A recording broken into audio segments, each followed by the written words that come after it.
ಗೃಹ ಸಚಿವ doctor G Parameshwar ಹುಟ್ಟುಹಬ್ಬ ಹಿನ್ನೆಲೆ ಮಾಜಿ ಜಿಲ್ಲಾ ಪಂಚಾಯತ್ ಅಧ್ಯಕ್ಷ ಸುರೇಶ್ ಕಂಠಿ ಹಾಗೂ ಶಂಕರ್ ನಿಂಗೇಗೌಡ ನೇತೃತ್ವದಲ್ಲಿ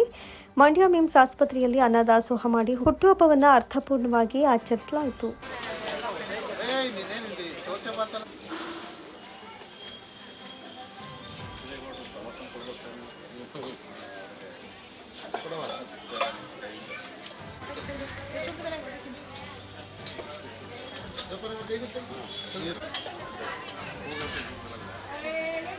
ಮಾಜಿ ಜಿಲ್ಲಾ ಪಂಚಾಯತ್ ಅಧ್ಯಕ್ಷ ಸುರೇಶ್ ಕಂಠಿ ಮಾತನಾಡಿ,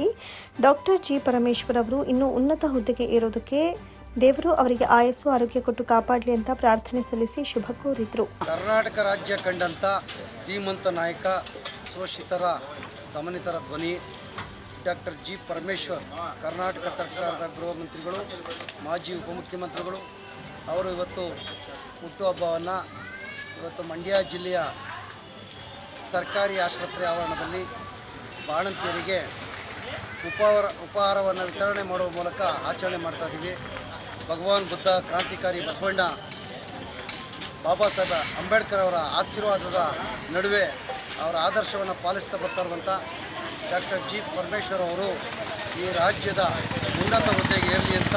ಈ ಸಂದರ್ಭದಲ್ಲಿ ಹಾರೈಸುತ್ತಾ